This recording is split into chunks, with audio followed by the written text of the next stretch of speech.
پھر ایک حدیث میں آتا ہے کہ جو بندہ 70,000 مرتبہ کلمہ پڑھتا ہے اللہ اس کے گناہوں کو معاف کر دیتا ہے۔ ہمارے اکابرین اپنے لیے اپنی زندگی میں 70,000 مرتبہ کلمہ پڑھنے کا نصاب پورا کرتے تھے۔ امام قرطبی رحمۃ اللہ علیہ ایک بڑے مفسر ہیں، وہ فرماتے ہیں کہ ایک نوجوان تھا جو ذاکر شاغل تھا، اور اس کے بارے میں لوگ کہتے تھے جی کہ یہ بڑا صاحب کشف ہے، جنت اور جہنم کی باتیں بتاتا ہے۔ فرماتے ہیں لیکن مجھے تردد تھا کہ پتہ نہیں ٹھیک ہے یا نہیں۔ ایک دن ایک مجلس میں وہ بیٹھا تھا، اچانک اس نے چیخ ماری اور کہنے لگا کہ میری والدہ کو جہنم کا عذاب ہو رہا ہے۔ اب اس کو پسینے آ رہے ہیں اور وہ بے ہوش ہوتا جا رہا ہے۔ امام قرطبی فرماتے ہیں میں نے اپنے دل میں سوچا کہ میں نے 70,000 مرتبہ کلمے کا نصاب کئی مرتبہ پڑھا ہے، اگر میں ایک نصاب اس کی والدہ کو بخش دوں تو میرا تو نقصان نہیں، اس کی والدہ کا فائدہ ہو جائے گا۔ فرماتے ہیں کہ میں نے اپنے دل میں نیت کر لی اور میرے سوا اور اللہ کے سوا کوئی نہیں جانتا تھا کہ میں نے یہ عمل کیا۔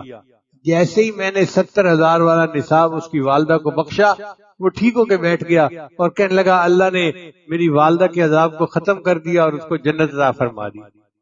امام قرطبی رحمۃ اللہ فرماتے ہیں اس سے مجھے دو فائدے ہوئے، ایک تو 70,000 مرتبہ کلمہ پڑھنے پر بخشش کا جو خوشخبری ہے اس کا یقین ہو گیا، اور دوسرا یہ یقین ہو گیا کہ یہ نوجوان جھوٹا نہیں، یہ نوجوان سچا ہے۔ کلمہ طیبہ اللہ کے عذاب سے امن ہے۔ چنانچہ نبی صلی اللہ علیہ وسلم نے حضرت جبرائیل علیہ السلام سے نقل فرمایا کہ اللہ تعالیٰ کا ارشاد ہے کہ میں ہی اللہ ہوں، میرے سوا کوئی معبود نہیں، لہذا میری ہی عبادت کیا کرو۔ جو شخص تم میں سے اخلاص کے ساتھ لا الہ الا اللہ کی گواہی دیتا ہوا آوے گا وہ میرے قلعے میں داخل ہو جائے گا، اور جو میرے قلعے میں داخل ہوگا وہ میرے عذاب سے بچ جائے گا۔ تو لا الہ الا اللہ کا پڑھنا اللہ تعالیٰ کے عذاب سے بندے کو بچا دیتا ہے۔ انسان ریا میں کیوں پڑتا ہے؟ لوگوں کی نظر میں نیک بننے کی خاطر، کہ لوگ میری تعریف کریں، مجھے اچھا سمجھیں، مجھے نیک سمجھیں۔ اس لیے آپ نے بعض عوام الناس سے بات چیت سنی ہوگی، جب میں چوتھی دفعہ حج پر گیا تو ایسا ہوا تھا۔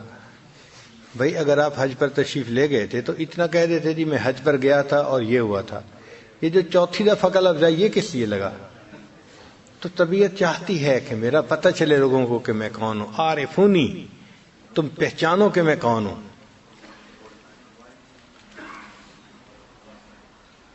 تو یہ انسان کا نفس ہے جو چاہتا ہے کہ میری تعریفیں ہوں اور مجھے پہچانا جائے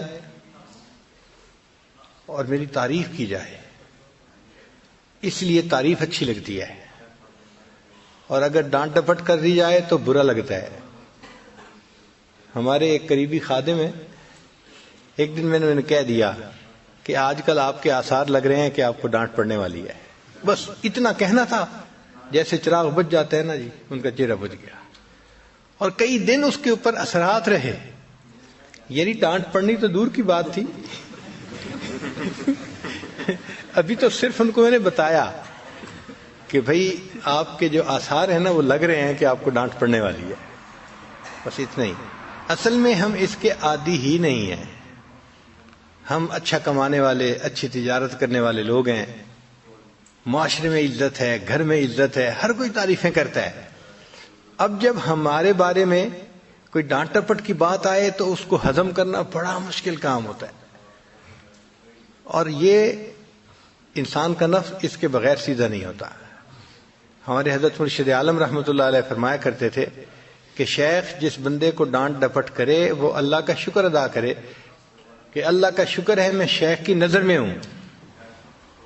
بھئی ان کو کیا پڑی ہے ڈانٹ ڈپٹ کرنے کی، وہ درگزر کر دیں، اگنور کر دیں، تو پھر نقصان کس کا ہوگا؟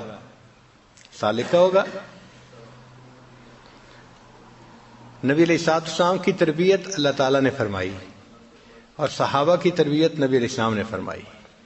چنانچہ قرآن مجید میں کتنی مثالیں ہیں جہاں پہ اللہ تعالیٰ نبی علیہ السلام سے خطاب فرماتے ہیں تو لفظ استعمال فرماتے ہیں کیوں، لما کا لفظ استعمال ہوتا ہے۔ لما کا معنی ہوتا ہے کیوں، یعنی آپ کسی بندے کو کہہ رہے ہیں کہ ایکسپلین کرو ایسا کیوں ہوا، اسی کو تربیت کہتے ہیں۔ تو لما کا لفظ نبی علیہ السلام کے لیے بھی استعمال ہوا قرآن پاک میں اور مومنین کے لیے بھی استعمال ہوا، مگر فرق یہ ہے کہ اللہ تعالیٰ جانتے تھے کہ میرے محبوب صلی اللہ علیہ وسلم کے دل میں اتنی خشیت ہے کہ اگر لما کا لفظ صرف استعمال کر دیا گیا تو شاید برداشت کرنا بھی مشکل ہو جائے گا، اس لیے اللہ نے جہاں اپنے محبوب صلی اللہ علیہ وسلم سے خطاب فرماتے ہوئے لما کا لفظ استعمال کیا، یا شروع میں مغفرت کا بعد خوشخبری سنا دی یا بعد میں مغفرت کی خوشخبری سنا دی، تاکہ دل کو تسلی ہو جائے کہ اگرچہ پوچھ رہے ہیں مگر معاف کر دیا گیا ہے۔ عفا اللہ عنکا، اللہ آپ کو معاف کر دے، لما اذنت لہم، آپ نے ان کو کیوں اجازت دی؟ اب دیکھیں پوچھنا تو یہ تھا نا لما اذنت لہم، مگر اللہ نے رحمت فرما دی کہ پہلے مغفرت کی بشارت دے دی، عفا اللہ عنکا لما اذنت لہم۔ کئی جگہوں پہ بعد میں جو ہے وہ مغفرت کی بشارت، یا ایھا النبی لما تحرم ما احل اللہ لک، اے نبی علیہ الصلوۃ والسلام آپ نے اس چیز کو کیوں حرام کیا جس کو اللہ نے حلال کیا؟ لما تحرم ما احل اللہ لک تبتغی مرضات ازواجک، کیا آپ نے بیویوں کی مرضی جو ہے اس پر عمل کرنا چاہتے ہیں؟ واللہ غفور الرحیم، ہاں اللہ غفور الرحیم ہے۔ تو یا شروع میں مغفرت یا بعد میں مغفرت، مگر لما کا لفظ استعمال ضرور فرمایا۔ تو یہ اللہ تعالیٰ نے تربیت فرمائی اپنے پیارے حبیب صلی اللہ علیہ وسلم کی، اور پھر نبی علیہ السلام نے صحابہ کی تربیت فرمائی، چنانچہ نبی علیہ السلام صحابہ کو روک ٹوک فرمایا کرتے تھے۔ نبی علیہ السلام تہجد کے وقت مسجد نبی میں تشریف لائے تو دیکھا سیدنا صدیق اکبر رضی اللہ تعالیٰ عنہ نفل پڑھ رہے ہیں تہجد کے، مگر بہت ہی خفیہ آواز کے ساتھ تلاوت کر رہے ہیں، بہت ہی جیسے ہوتا ہے نا سری تلاوت کرنا کہ دوسرے کو پتہ ہی نہ چلے، ایسے پڑھ رہے ہیں۔ اور قریب ہی حضرت عمر خطاب رضی اللہ عنہ وہ بھی تہجد کی نماز پڑھ رہے ہیں مگر بلند جہر تلاوت کر رہے تھے، سن رہے تھے سب۔ جب دونوں نے نماز پڑھ لی تو نبی علیہ السلام کی خدمت میں حاضر ہوئے تو نبی علیہ السلام نے پوچھا ابو بکر آپ اتنا آہستہ کیوں پڑھ رہے تھے؟ تو جواب دیا اے اللہ کے حبیب صلی اللہ علیہ وسلم میں اس ذات کو سنا رہا تھا جو سینوں کے بھید جانتی ہے، مجھے اونچا پڑھنے کی کیا ضرورت تھی؟ جو ذات سینوں کے بھید جانتی ہے مجھے اس کے سامنے اونچا پڑھنے کی کیا ضرورت تھی، میں تو اس کو سنا رہا تھا۔ تو نبی علیہ السلام نے فرمایا اچھا عمر آپ اونچا کیوں پڑھ رہے تھے؟ اے اللہ کے حبیب صلی اللہ علیہ وسلم میں سوتوں کو جگا رہا تھا اور شیطان کو بھگا رہا تھا۔ تو نبی علیہ السلام نے پھر دونوں کو سمجھایا اے ابو بکر آپ تھوڑی سی آواز کو بلند کرو، اور عمر لانو کو فرمایا کہ آپ آواز کو تھوڑا اور نیچا کر لو، یعنی تربیت اسی کو کہتے ہیں نا، کہ رات کے وقت بھی نبی علیہ السلام نے تربیت فرمائی۔ چنانچہ نبی علیہ الصلوۃ والسلام صحابہ کی تربیت فرماتے تھے، اور یہ سلسلہ وہاں سے چلا اور قیامت تک یہ جاری رہے گا۔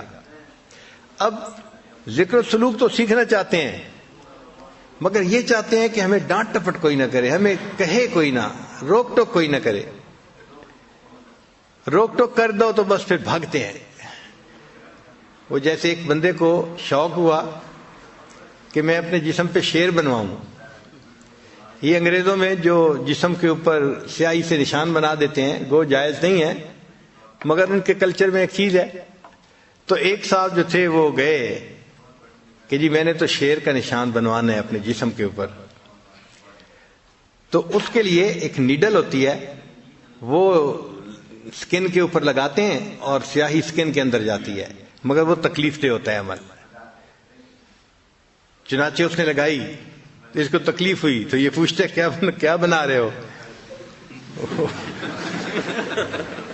اس نے کہا کہ شیر بنا رہا ہوں۔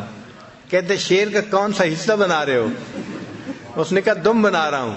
کہتے اچھا بغیر دم کے شیر بنا دو۔ پھر اس نے نیڈل لگائی تو پھر پوچھا بھئی اب کیا بنا رہے ہو؟ اس نے کہا کان بنا رہا ہوں۔ کہتے بغیر کان کے شیر بنا دو۔ کرتے کراتے ایک ایسا وقت آیا کہ گویا کوئی چیز شیر کی بنی ہی نہیں، ایسا شیر بنایا کہ جس میں کچھ بنانا ہی نہ پڑے۔ تو ہم بھی ایسے سالک ہیں کہ شیخ سے یہ تو توقع کرتے ہیں کہ ہمیں روک ٹوک کریں، لیکن وہ پھر برداشت نہیں ہوتی اور پھر آگے سے لاجکس پیش ہوتی ہیں۔ ہمارے حضرت رحمت اللہ علیہ فرمایا کرتے تھے کہ بلا وجہ اگر کوئی شیخ کسی بندے کو جوتے مارے تو اس بندے کی ذمہ داری بنتی ہے کہ جوتا اٹھا کے پھر اپنے شیخ کو واپس دے. بلا وجہ اگر جوتے مارے تو جوتا اٹھا کے پھر دوبارہ اپنے شیخ کو پکڑائے کہ جی یہ آپ لے لیجئے. چنانچہ ہمارے حضرت مرشد عالم رحمۃ اللہ علیہ خوب ڈانٹ ڈپٹ کرتے تھے اور فرمایا کرتے تھے کہ جو شیخ ڈانٹ ڈپٹ کرتا ہے تو مریدین کی اصلاح زیادہ ہوتی ہے، اور جو ان کی رعایت کرتا ہے تو مریدین کے عیب ٹھیک سیدھے نہیں ہوتے. چنانچہ کئی مرتبہ حضرت بھرے مجمع میں کسی بندے کو کھڑا کرتے تھے اور ڈانٹ دیتے تھے اور فرماتے تھے کہ اب تمہارے لیے اس کو ہضم کرنا ذرا مشکل ہوگا، مگر تمہارا فائدہ اسی میں ہے. اور خوب بندے کی جو ہے نا انا ٹوٹتی تھی اور بندے کے اندر عاجزی آتی تھی. ایک مرتبہ ہمارے حضرت رحمۃ اللہ کے پاس ایک آدمی آیا جو لگتا ہے کہ نیا بندہ تھا. وہ کسی شہر میں کوئی فیکٹری اونر تھا. حضرت کے پاس آ کے بیٹھا تو بات چیت کر رہا تھا. ہم لوگ خانقاہ کے کسی کام میں لگے ہوئے تھے. فارغ ہوئے تو ہم بھی حضرت کی خدمت میں حاضر ہو گئے. اب جیسے ہی میں آ کے بیٹھا تو حضرت تو غصے ہونا شروع ہو گئے. تمہیں اللہ سے کوئی ڈر نہیں ہے، تمہیں اللہ سے کوئی شرم نہیں ہے، تم 5 وقت کی نمازیں نہیں پڑھ سکتے، تم نظر کی حفاظت نہیں کرتے، تم فلاں نہیں کرتے، تم سود کے کام کرتے ہو، تم فلاں کام. اچھا شروع میں تو میں تھوڑی دیر کے لیے کنفیوز سا ہوا کہ فرض نمازیں نہیں پڑھتے اور سود کھاتے ہو اور یہ تو، لیکن میں سمجھ گیا کہ شیخ کہہ رہے ہیں تو کوئی وجہ ہوگی. تو میں مسکراتا بھی رہا اور جی جی کرتا رہا. حضرت نے کوئی اچھا 15-20 منٹ خوب ڈٹ کے تم کیا نبی علیہ السلام کو کیا چہرہ دکھاؤ گے، تم کیسے قیامت کے دن پل صراط سے پار کرو گے، تمہیں تو دین کی قدر ہی نہیں ہے، تمہیں تو دنیا مل گئی ہے، بس تم دنیا کے مزوں میں لگے ہوئے ہو. خیر جب 15 منٹ کے بعد یہ عنایت حضرت کی ختم ہوئی تو میں تو بیٹھا رہا، مگر وہ بندہ جو تھا وہ کہنے لگا جی کہ مجھے دیر ہو رہی ہے، مجھے اجازت دیں، مجھے جانا ہے. تو حضرت نے اس سے مصافحہ کیا اور اس کو جانے دیا. جب وہ بندہ چلا گیا تو حضرت نے پھر میری طرف دیکھا، مسکرائے اور فرمان لگے آنکھاں دینوں سناوا نونوں، کہ کہا بیٹی کو ہے سنانا بہو کو تھا. اس کا یہ مطلب تھا. یعنی حضرت اصل میں اس کو کہنا چاہ رہے تھے، مگر چونکہ وہ نیا بندہ تھا شاید وہ یہ اتنی ڈانٹ برداشت نہ کر سکتا، ٹوٹ ہی جاتا. تو حضرت نے اس کا فیصلہ یہ فرمایا کہ ایک بگڑا ہوا بندہ آ گیا ہے، چلو اس کو کہہ لو جو کہہ رہے ہیں. تو حضرت نے ٹکا کے ڈانٹا اور پھر بعد میں فرمایا بھی صحیح. پھر فرمایا کہ تمہارے مسکراتے چہرے کو دیکھ کے مجھے خوشی ہوئی کہ تمہارا نفس جو ہے نا وہ اب مٹا ہوا ہے، اب اس کو ڈانٹ ڈپٹ جو ہے نا وہ ہضم ہو جاتی ہے. تو ہمارے مشائخ اس بات کو چیک کرتے تھے. نفس جو ہے اگر نہ مرا ہوا ہو نا تو چھوٹی چھوٹی بات پہ خوب بھڑکتا ہے.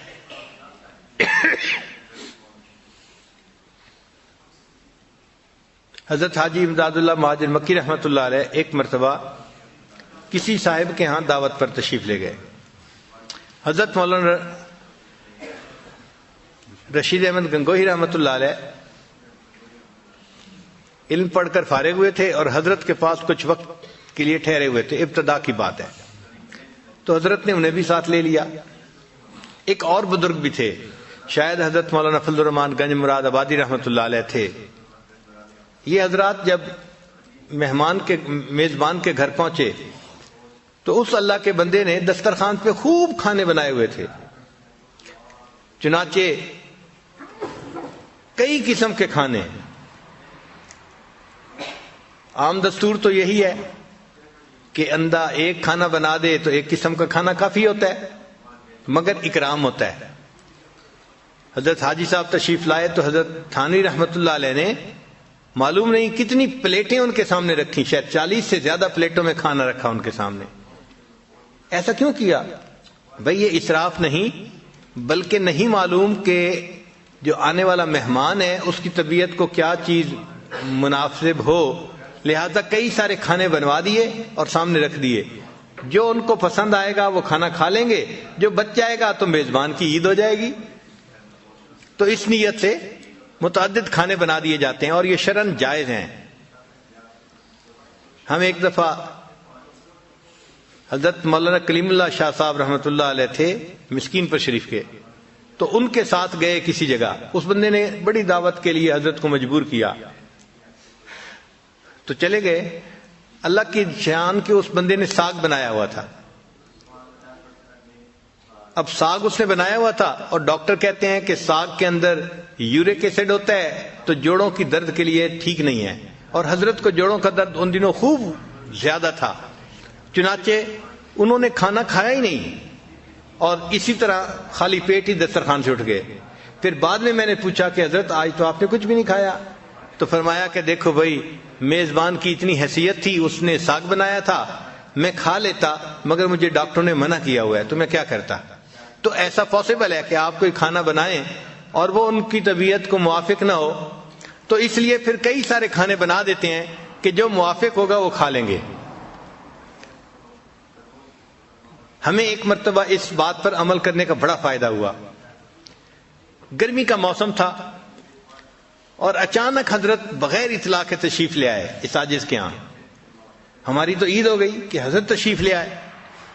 تو میں نے گھر والوں کو کہا کہ جلدی سے پانی بھی دے دیں ٹھنڈا اور اس کے ساتھ کوئی شربت ہے تو وہ بھی بنا دیں, گرمی کا موسم ہے. تو گھر والوں نے مجھے کہا کہ حضرت کو تو شوگر ہے.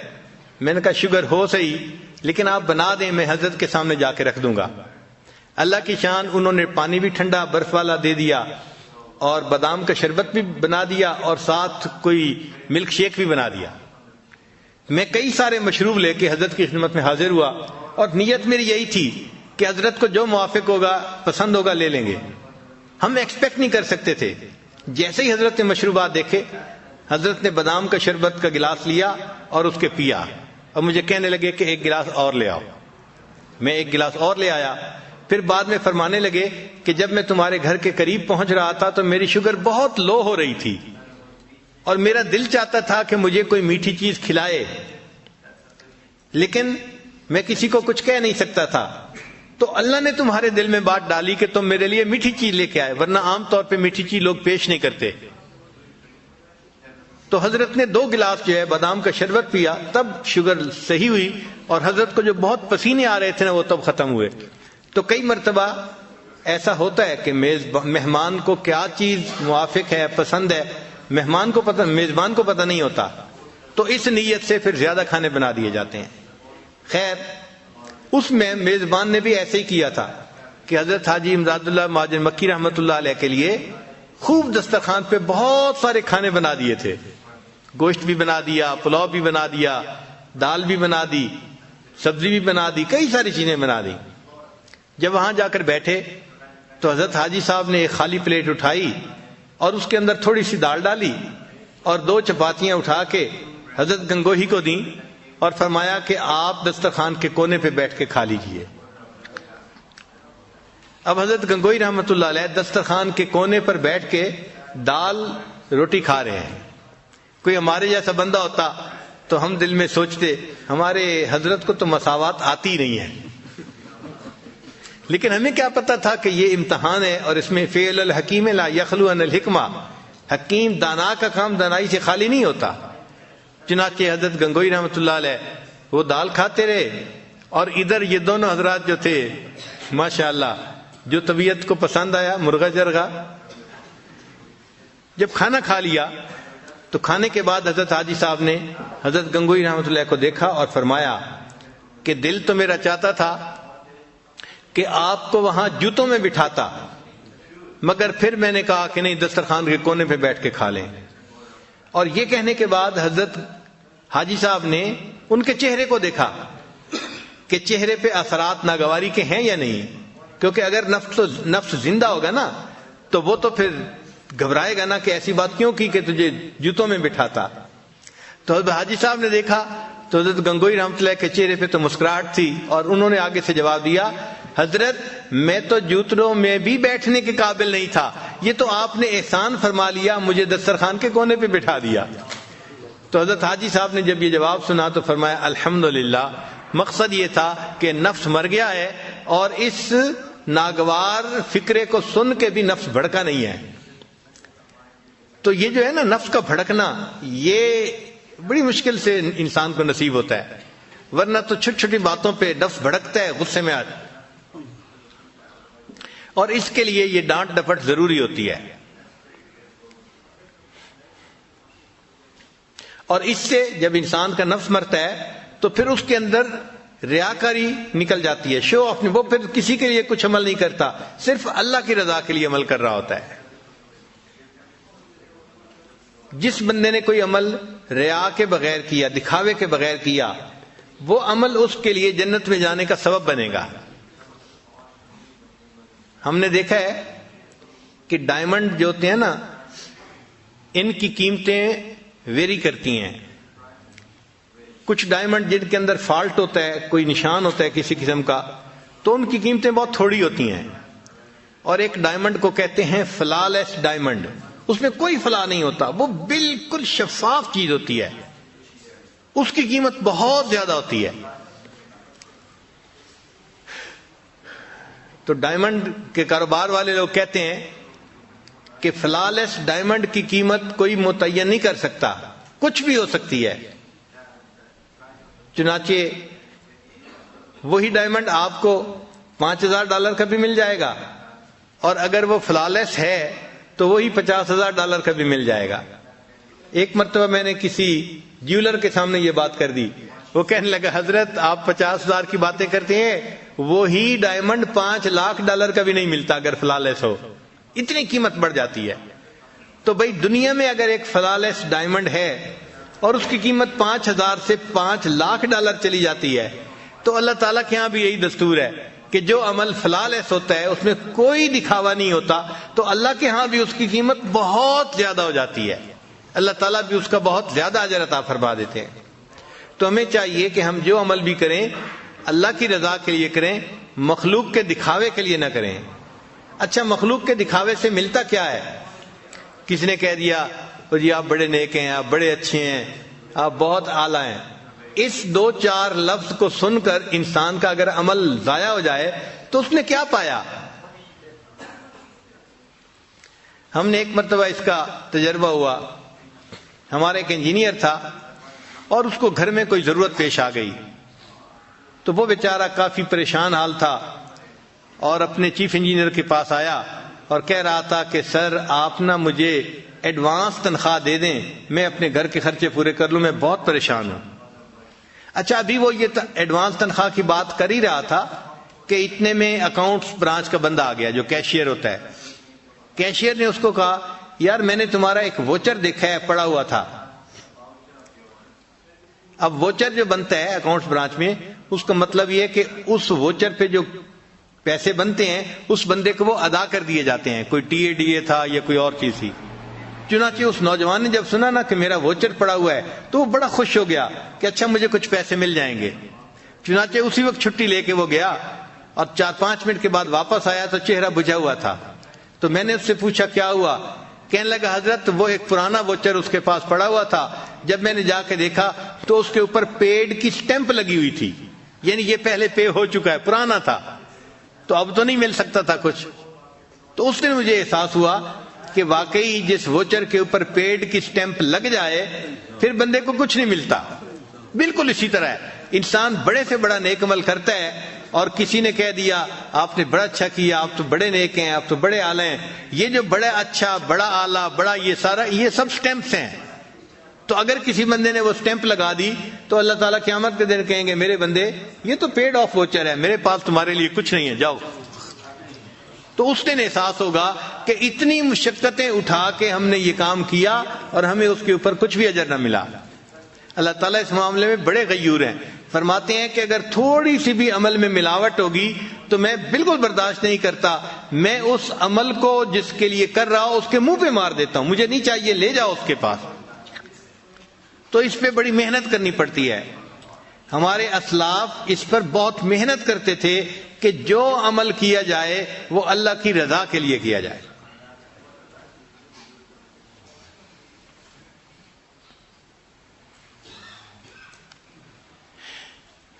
چنانچہ ایک مرتبہ مسلمانوں کو اللہ نے فتح عطا فرما دی. جو مسلمانوں کا امیر تھا تو اس نے اعلان کیا کہ بھئی جس کے پاس جو مال غنیمت آیا ہے وہ سب اکٹھا کر دو. چنانچہ سب لوگ مال غنیمت لے آئے اور انہوں نے آ کے اکٹھا کر دیا. اب کسی کے ہاتھ میں کچھ آیا, کسی کے ہاتھ میں کچھ آیا. ایک عام سا سپاہی تھا جس کے کپڑے بھی پھٹے ہوئے تھے, وہ سیدھا سے تھے. وہ آیا اور اس نے ایک رومال کے اندر کوئی چیز لپیٹی ہوئی تھی. تو لوگ حیران کہ بھئی یہ مجاہد کیا ہے, کیا لایا ہے. اس نے آ کے جب رومال کھولا تو رومال کے اندر دشمن کا جو بادشاہ تھا نا, اس کا تاج تھا. اس مجاہد نے دشمن کے بادشاہ کو قتل کیا تھا اور اس کا تاج اس کے ہاتھ میں آیا تھا, اور اس کا پتہ پوری فوج میں کسی کو بھی نہیں تھا. اب جب وہ تاج دیکھا, اس کے اندر تو کتنے قیمتی ہیرے جواہرات تھے, تو اس کو دیکھ کے امیر لشکر بھی سوچنے لگا کہ اگر یہ بندہ کسی کو نہ بتاتا کہ میرے پاس بادشاہ کا تاج ہے تو ان ہیروں کو بیچ کے اس کی تو پوری زندگی کا خرچہ گزر سکتا تھا. مگر اس نے لا کے وہ تاج رکھ دیا. تو امیر لشکر بڑا متاثر ہوا, اور امیر لشکر نے اس سے پوچھا کیا آپ مجھے اپنا نام بتا سکتے ہیں؟ تو جب اس نے کہا نا کیا مجھے آپ اپنا نام بتا سکتے ہیں, تو وہ جو مجاہد تھا اس نے اپنی پیٹھ امیر کی طرف کر لی, یعنی رخ دوسری طرف کر لیا, جیسے کوئی جانے والا جاتا ہے. رخ دوسری طرف کر لیا اور 2-4 قدم اٹھائے اور یہ جواب دیا, جس اللہ کو راضی کرنے کے لیے میں نے یہ کام کیا ہے وہ میرا بھی نام جانتا ہے, میرے باپ کا بھی نام جانتا ہے. اس طرح خالص اللہ کے لیے عمل کرتے تھے, اللہ کو راضی کرنے کے لیے. اس نے امیر لشکر کو نام بتانا بھی اپنا پسند نہیں کیا. تو ہم اس پر محنت کریں, انشاءاللہ اللہ تعالی ہم پر رحمت فرمائیں گے. ورنہ ریاکار بندہ قیامت کے دن بڑی مشکل میں ہوگا. آپ سوچئے, بخاری شریف کی روایت ہے کہ قیامت کے دن سب سے پہلے 3 بندے جو جہنم میں ڈالے جائیں گے, یہ کون ہوں گے؟ نہ شرابی ہوگا, نہ کوئی زانی ہوگا, نہ کوئی ڈاکو ہوگا. یہ گناہ کرنے والے لوگ نہیں ہوں گے, نیک لوگ ہوں گے. کون سے لوگ ہوں گے؟ حدیث پاک میں ہے اللہ تعالیٰ ایک عالم کو بلائیں گے اور پوچھیں گے کہ تو نے دنیا میں کیا کیا. وہ کہے گا اللہ میں نے تو بڑے مدرسے بنائے اور بڑا پڑھایا علم اور خوب پھیلایا اور دین کا کام کیا. اللہ تعالیٰ فرمائیں گے تو یہ سب اس لیے کرتا تھا کہ لوگ تجھے بڑا عالم سمجھیں. فقد قیل, تجھے لوگوں نے بڑا عالم کہہ دیا, لہذا یہ ووچر پے آف ہو گیا, میرے پاس کچھ بھی نہیں ہے. پھر دوسرا آئے گا, وہ تاجر ہوگا. اللہ پوچھیں گے بھئی کیا کیا؟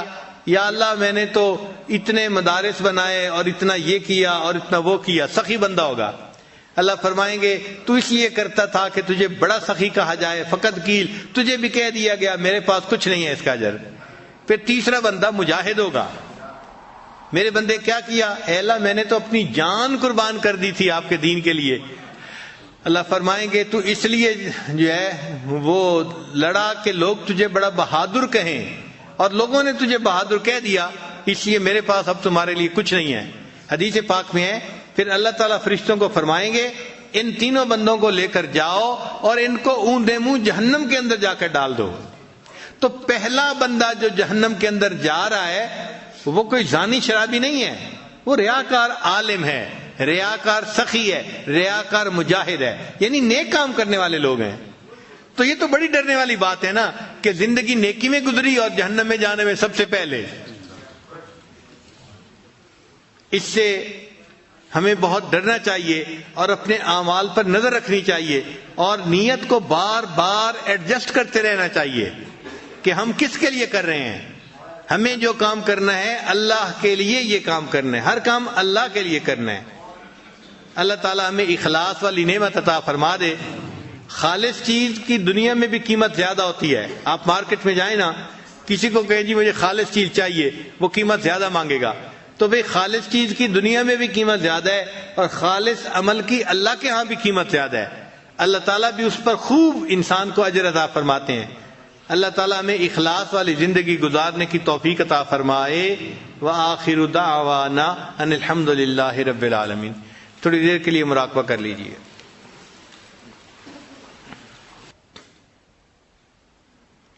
لا الہ الا اللہ محمد الرسول اللہ. دعا کر لیجیے.